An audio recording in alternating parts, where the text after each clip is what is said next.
Welcome back, people. You're still on to Wake Up Nigeria. And of course, it's time for our book chat review. And today's book is Lagos is Killing Me. And it's by Oloyede Michael Taiwo. And like all through true ports of conscience, he took his time to write about the fate of his country and the malaise of corruption that besieges it. Welcome to the show. Good morning. Good morning. How are you doing today? I'm fantastic. All right, I'm great. I'm great, very well, thank you.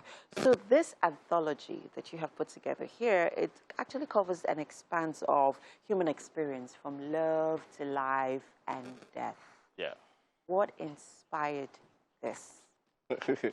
All right. So words actually come to me, and then every experience, everybody I meet is actually a canvas for me. So I try to elicit whatever message the universe has encamped around you. I try to distill them into writing and then give my own perspective. All right. Quickly, I also need to add that your choice of words are very rich, I must add. Thank you They're very rich. They're very deep as well. Quickly, let's, go through some of those, some of your poems here. Right. And the one that really caught my attention was the Moribund restaurant.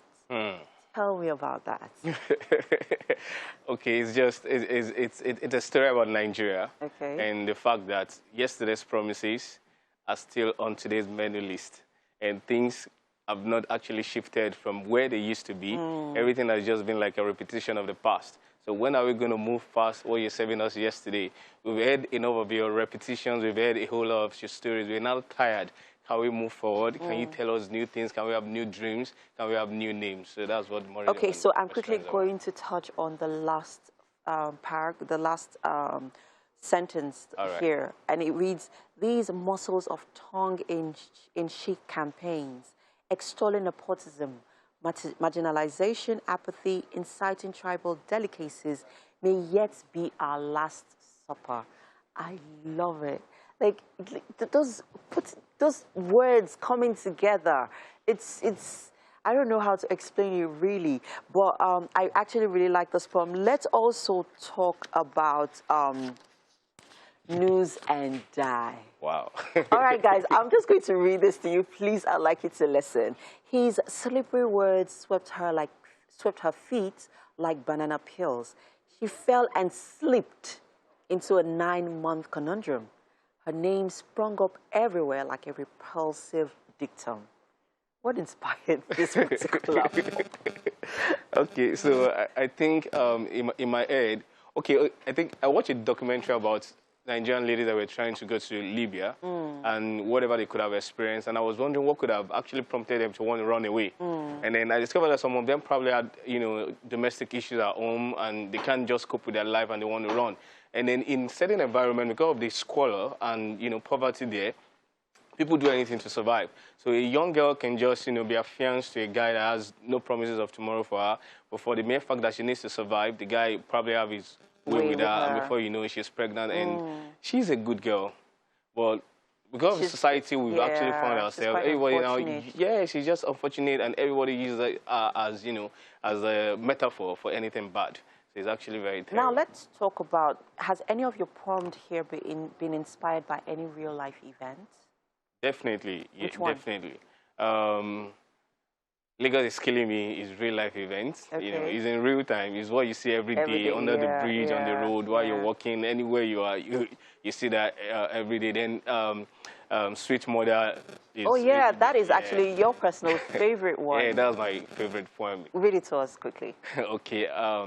Like a lump in a womb was my seed in a tube, washing the skin into mottled pigment of Saint-Louis cube, invoking the midst of being a strange feud, like the step of a teetotaler in a pub.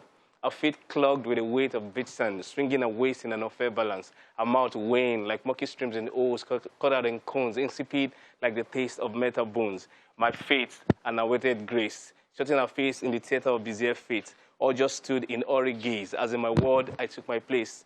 This pain can never be described. Sweet Mother. There's a difference in when you're reading the poem and when you're reciting it. Yeah, Why is that? Like when you're reading it, it doesn't sound like rhymes. Like it doesn't feel like rhymes. But when you're reciting them, they feel like rhymes. Yeah. Must every poem have a rhythm to it?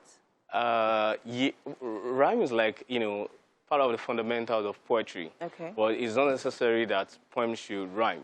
At a certain point, you grow beyond the rhythmic nature of poems to a more robust, view, because you want to actually, sit your thoughts in a tangible form in the papers. So you don't just want to fetch words just to rhyme. You want to actually make, sense of what you're writing. Of what you're writing. Great. She is not yours. I particularly like this one. This actually tells a story of a girl with two men in her life. Yeah, and I saw it at 10 o'clock at night. Her uncle comes online.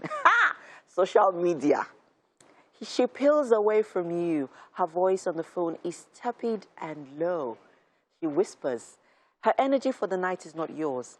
She sideswipes your chivalry with a smirk. She's not yours. You can only wish. The sordid night blurs her memories of you.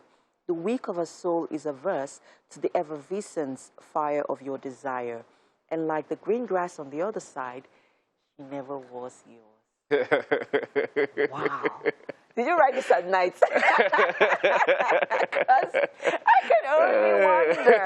I can only wonder. I particularly love this. Now, let's quickly look at Gal. Oh, okay. I mean, I saw it earlier on, but it didn't spark anything. And then you talked about it. Tell me about it. Okay, so Gal is like the story of a girl that was raped by a guy, and in all our prayers, it just wishes that the guy will actually be found in his own pool of blood, the same way he has, dealt or met her with violence. So that's what Gal is actually about. That this guy is a girl for pushing past my objections. I said no, but he wouldn't stop. He just made sure he had his way. It was terrible for her. So she just wishes that one day she will actually discover the same guy dead in the bathtub. Wow. Now let's talk about the messages, or the message that you pass across to people through your poems. I mean, some of these poems here, actually bring to mind some personal issues that people are going through. Yeah. Which particular one resonates with you? Well, all the poems actually resonate with me. Like Collie Smoke, it actually resonates with me a whole lot because Africa has a lot of potentials, but we're not actually optimizing them. So we need to understand that even with the, the virus, the way that's actually sprung up, we could have dealt with it in our own terms. We have herbs, which we're not actually, exploring. We're not doing anything about them. We keep waiting for the West to think for us. We can't keep waiting for the West to think for us. They don't have our interest. We are our own solution. It's like physicians, heal thyself. Okay. We claim we're giant of Africa. We claim we're everything we could ever think of. Then let's step into that shoe. Let's actually, strap our boots and kick. I see that you're very passionate about, Nigeria, and it reflects in your poems. Thank you so much for this beautiful message that you've put together, and this is quite a beautiful anthology, I must say. Thank you so much, and all the best. Thank you. All the best, Oloyede Michael. And that's it on Book Chat Review. I would suggest that you get this book. Lagos is Killing Me is a must read. And we'll have to go on a quick break now. It's top of the hour, people. We have 45 minutes to go. You don't want to miss any second of the show. Stay with us.